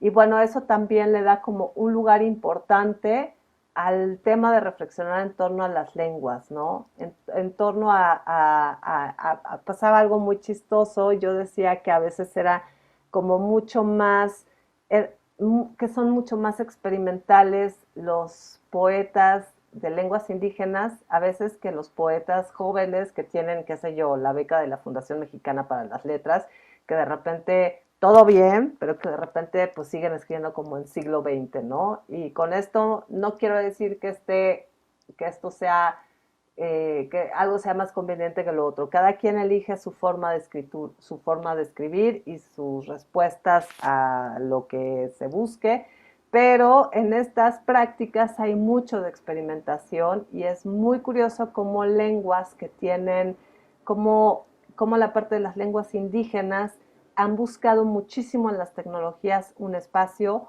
que quizá muchas veces no lo encontraron en la cultura impresa, ¿no? En la cultura canónica, en la cultura que valoraba unas ciertas formas de producción.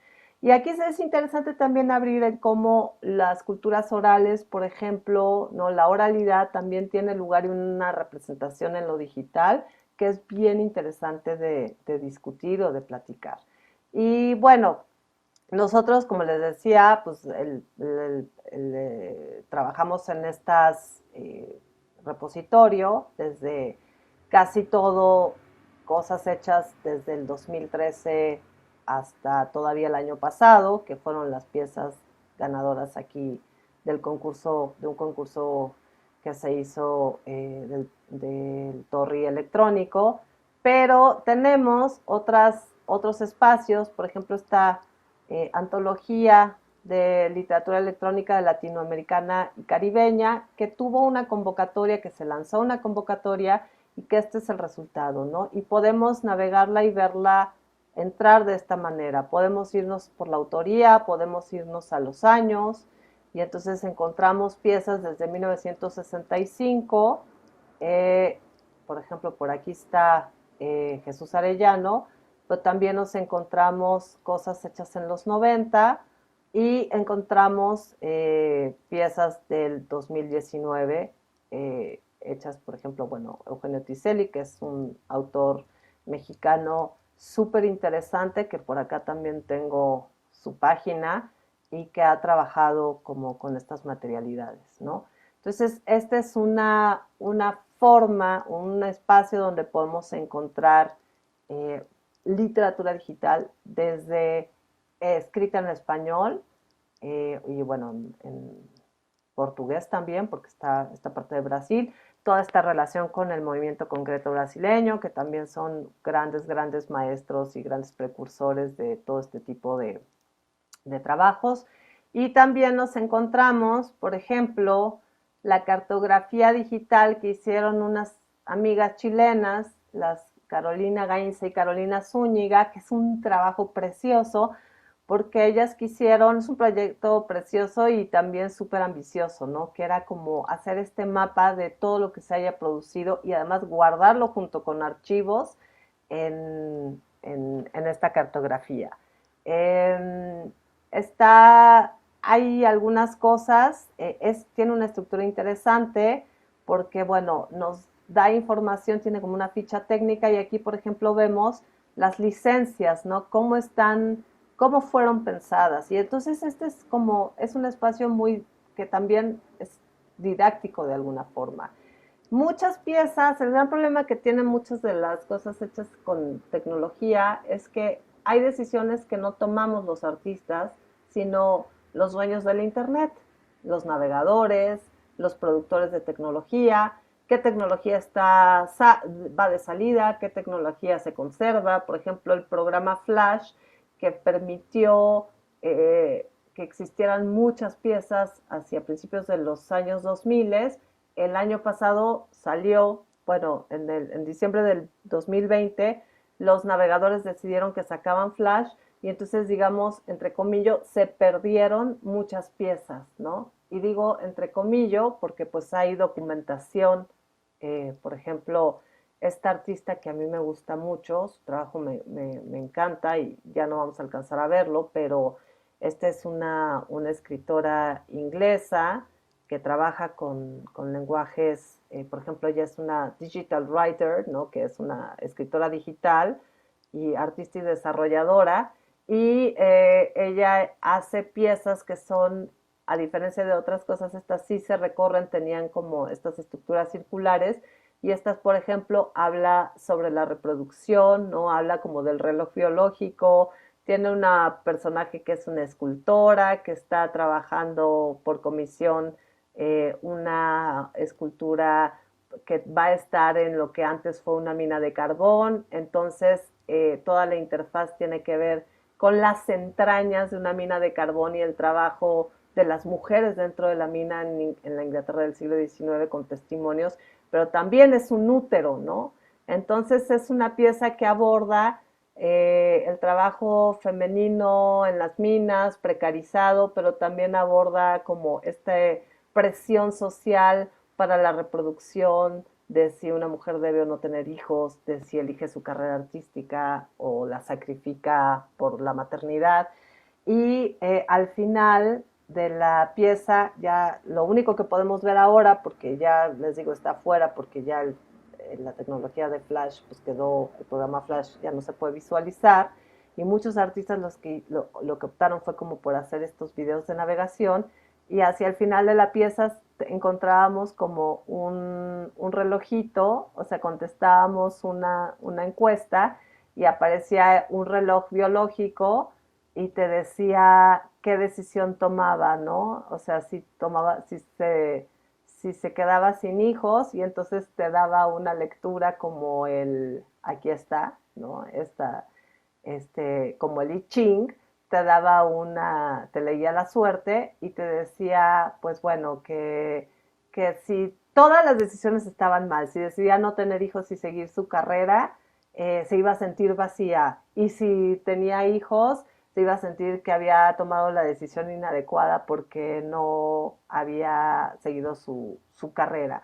Y pues bueno, es una forma como irónica, digamos, de ejemplificar pues toda esta presión social que existe en relación al cuerpo de las mujeres, a la edad de las mujeres y a las capacidades, o, por así decirlo, de reproducción o no. Y bueno, me regreso a la cartografía digital y entonces tenemos estas posibilidades como de ver los videos de navegación. Aquí tenemos una descripción y de repente tenemos este plus, ¿no? Que son entrevistas con los autores. Y pues ahí podemos encontrar muchísimas cosas que nos van a ir ayudando como a desentrañar qué es esto de la literatura electrónica, que es un tipo de literatura que se hace y se piensa desde las computadoras para ser exhibida en las computadoras, pero que a veces se extiende o se sale y se regresa al libro, ¿no? Aquí está J.R. Carpenter, y para muchos autores esto es importante, ¿no? Para otro artista que se llama Nick Monfort, que también es un escritor, editor, programador. Ahí me gustaría mostrarles algo del trabajo de Monfort. Déjenme ver si lo puedo, no sé, acá está.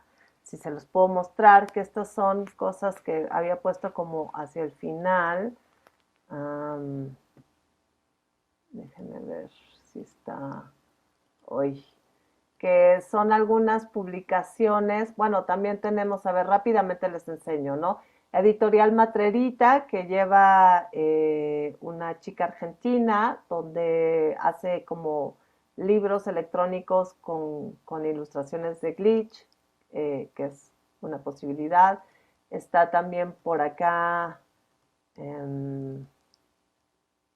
aquí está, Taper, ¿no?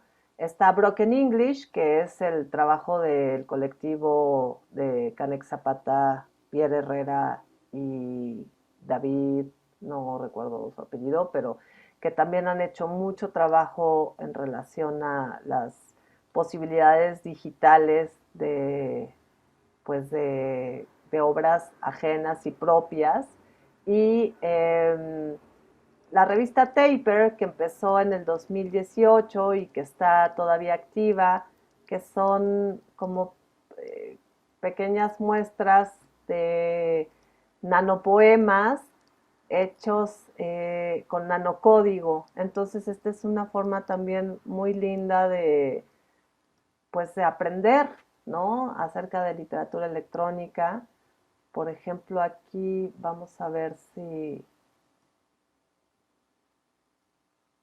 logro abrirles esta. Esta es una pieza de Leonardo Flores que se llama Huracán, que hizo a 3 columnas y son entre noticias de un huracán, del huracán que azotó Puerto Rico. Déjenme ver por aquí, de repente hay cosas en español. Estoy tratando de ver si encuentro alguno. Pero bueno, lo que pueden y lo que la invitación de Taper es que ustedes pueden agarrar el código, ¿no? Hablando de copiar y compartir. Pueden tomar el código de alguna pieza que les guste y pueden, pues, hacer algo con ese código. Por ejemplo, este es, bueno, casi muchas piezas están en inglés, pero pueden hacer así como les dije. Nos vamos a las herramientas de desarrollador, podemos copiar el código, lo ponemos pues en una plataforma donde podamos trabajar con código y podemos hacer variantes, ¿no? Podemos cambiar la tipografía, podemos cambiar el color, podemos cambiar el texto y podemos copiar. O sea, aquí sí se vale copiar y pegar. A ver, por ejemplo, aquí tenemos otra pieza de Milton Laufer y aquí él se basa en la letra de la canción de John Lennon, ¿no? De God. Y entonces, pues, hace estos juegos, ¿no? No creo en los poetas, no creo en los manufactureros, no creo en las funciones, no creo en los hermanos, no creo en los huéspedes, no creo en las esperanzas, no creo en los archivos. Y pues pueden hacer como este mismo juego también, ¿no? Copiando y pegando y poniendo su propio texto. Es una forma como interesante de empezar a meterse con los lenguajes de programación. Y otra, ahora sí para cerrar, otra de las publicaciones recientes que me han llamado la atención es esta revista de ensayo, que es su número 0, le dedicó al tema de ensayismo digital, pero justo la idea era como hablar del ensayo, pero no académicamente, o sea, no como un texto que vas a leer y le vas a dar scroll, ¿no? Sino, o bueno, sí le vas a dar scroll, por ejemplo, eh, de Carpenter también, ¿no? Y es un ensayo que le das este scroll hacia acá y ella misma te va contando como en su misma historia, como ensaya, ¿no? O sea, es un número de ensayo que justamente usa las posibilidades de la tecnología para ensayar lo que dice, ¿no? Entonces, nada, Laura Borràs, que es una crítica, bueno, fue una crítica, ahora es una política catalana, mucho menos interesante su estado actual que sus investigaciones teóricas, pero ella decía que el lenguaje de programación es un lenguaje que hace lo que dice, ¿no? Y esa es una muy buena definición de esto, del lenguaje de programación. Entonces, justo una revista que dedica sus páginas, su página digital, su sitio web, alojar ensayos sobre el ensayo digital, es un ensayo de programación y de escritura, ¿no? Y estas son como las cosas últimas que me han llamado la atención como posibilidades de entender estas materialidades. Y solamente me gustaría como leerles un fragmentito de un ensayo de justo esta, de Carpenter, ¿no? Donde ella hizo un texto muy hermoso en un ensayo conferencia que se llama Una red hecha a mano, pensando en handmade web, o sea, una web es un sitio, pues algo en internet, y dice como que mira con nostalgia ese internet de los 90, ¿no? Esa web 1.0 donde era casi artesanal y decía, evoco el término una red hecha a mano para referirme a las páginas web codificadas a mano más que por software, páginas web hechas y actualizadas por personas más que por empresas y corporativos, páginas web provisionales, temporales, únicas, páginas web que desafían lecturas convencionales, escrituras, diseño, autoría, privacidad, seguridad o identidad. Aquí me gusta mucho esto porque habla justamente de cómo esa escritura se puede convertir o pudo haber sido algo muy personal. Páginas que se parecen, como diría Curcio Malaparte, si él hizo una casa como yo, páginas como yo, ¿no? Y ese yo que podemos ser todos, cada uno, haciendo, imagínense que a nosotros tuviéramos estas habilidades que nos enseñaran como nos enseñan a escribir, que nos enseñaran a programar desde la escuela, podríamos hacer nuestras escrituras como nosotros, ¿no? Haciendo lo que queremos que se parezca y no lo que Google nos imponga, lo que Instagram nos marque o lo que nos mandan con sus determinismos, las mismas tecnologías. Y pues aquí paro, que creo que me eché demasiado tiempo antes de preguntas. Sí, no, padrísimo. Y sobre todo esto, yo es lo que me estaba preguntando, la parte de las herramientas. Y qué bueno que cerras con eso, porque es justamente como casi un llamado a la acción. Bueno, pues abrimos entonces la sesión de preguntas y respuestas. Pueden levantar la mano acá en Zoom, quienes cursan el diplomado. Un par de preguntas, yo creo, porque ya estamos sobre el tiempo. Si no, mientras puedo ir leyendo acá, hay una pregunta para ti que nos escribe Brenda Chantes en Facebook. Dice, ¿cuál dirías que es el papel de los artistas escritores digitales frente al avance de nuevas tecnologías y cuál es su lugar en estas como usuarios de esa materialidad? Yo pienso que la labor, o sea, lo que a mí me parece que tendría que hacer es esta labor, digamos, de desmarcarnos de los mandatos de las tecnologías mismas, ¿no? Y cuando hablamos de artistas digitales, pienso que son personas que tienen cierto conocimiento de lenguajes y de lenguajes de programación. Y pienso que algo muy importante es divulgar la forma en que están construidas las tecnologías. O sea, Eurídice Cabañez, que es una promotora incansable, curadora, jueguera, ¿no? Que ella tiene un colectivo que se llama Arts Games. Ella trabaja, por ejemplo, que trabaja mucho desde las pedagogías libres. Algo que hacen en sus talleres son descomponer las computadoras, abrir una computadora, ver cómo está hecha, cómo es por dentro y volverla a ensamblar. Y trabaja con gente de todas las edades, desde niños, adultos, ¿no? Entonces, ese me parece que es una labor bien importante, ¿no? Como contribuir, digamos, a descajanegrizar estas tecnologías. Perfecto, muchas gracias. Humberto, te oímos. Buenas noches ya. ¿Cómo influye, bueno, uno de los propósitos sin duda de la literatura, de escribir, me recuerda el arte de perdurar, trascender, perdurar, ir más allá del momento que vivimos? Y al final de cuentas, lo mencionaba ahorita en la conferencia, de pronto los determinismos nos imponen plazos, tiempos, nos quitan las herramientas que en un momento determinado están, lo pongo entre comillas, de moda. ¿Qué tanto influye esa presión de ir creando a sabiendas de que pronto va a desaparecer, de que pronto puede estar y al final de cuentas ya no. ¿Cuál es esa opinión?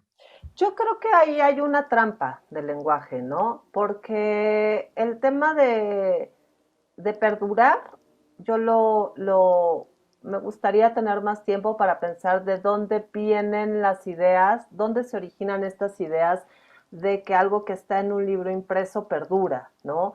A mí me gusta mucho, bueno, no es que me guste mucho, pienso mucho en las mesas de novedades en las librerías y en la lógica de las mesas de novedades, que justo es una forma de invisibilizar, ¿no?